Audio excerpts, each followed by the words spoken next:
Ben, je suis super content franchement de venir juste avant mon one-man show, donc le 20 mars ici à Sanary dans ce théâtre.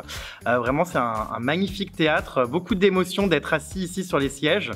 Et puis je me rends compte que j'aimerais bien le voir mon spectacle parce que je le joue, mais là dans le siège c'est vachement bien. Le cadre est incroyable, franchement j'ai beaucoup de chance de me produire ici, donc j'ai vraiment hâte.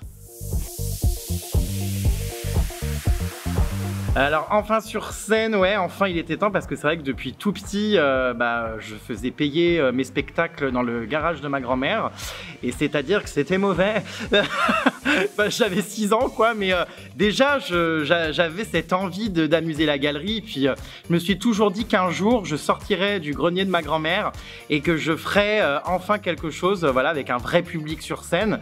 Donc enfin sur scène parce que finalement c'est un rêve de gosse, c'est une concrétisation.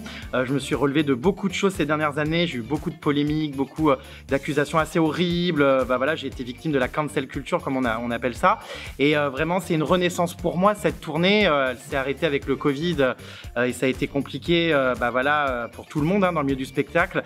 J'avais commencé ma tournée franchement avec des salles remplies, c'était génial, enfin je vivais mon rêve et là franchement j'ai hâte d'enfin remonter sur scène. Et puis pourquoi aussi ce titre enfin sur scène, parce que c'est vrai que ça faisait pas mal d'années que les gens qui me suivent, mes abonnés, rigolaient au quotidien en me regardant sur Snapchat, sur les réseaux sociaux, et que je les sortais vraiment de leur quotidien en les faisant sourire. Et tout le monde me disait quand c'est que tu fais un spectacle, un one man show, quand c'est que tu montes sur scène. Donc ça y est, enfin sur scène, je transperce pour la première fois l'écran de mon téléphone pour un spectacle vivant. Et c'est bien mieux. Alors mon spectacle parle un petit peu de tout mon parcours, de la manière dont j'ai voulu accéder à la notoriété, c'est-à-dire au début c'était plus en faisant un peu tout et n'importe quoi, donc je rigole beaucoup de mes débuts.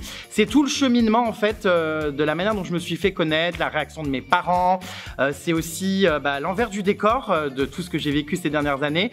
J'ai vu de sacrées choses que je tourne bien évidemment en dérision et dont je rigole beaucoup. Il y a notamment des sketchs où on me voit dans une grosse boîte de province hyper glauque avec des candidats de télé-réalité. Je raconte un petit peu tout ce que j'ai finalement subi pour me faire connaître, parce qu'au départ j'avais pas forcément envie de faire ce que je faisais, mais aujourd'hui avec beaucoup de recul, je raconte ça sur scène.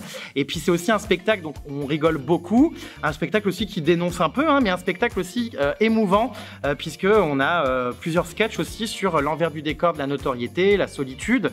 J'ai vraiment voulu retranscrire un tas d'émotions sur scène, et je sais que dans les premières dates que j'ai faites, le public a beaucoup ri mais a aussi beaucoup pleuré.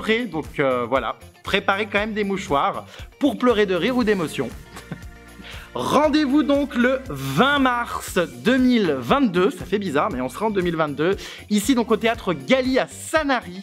Vous pouvez réserver vos places sur jeremstar.fr, il y a toutes les dates de la tournée et on vous attend très nombreux, on espère que ce théâtre Galy sera rempli. Rendez-vous le 20 mars.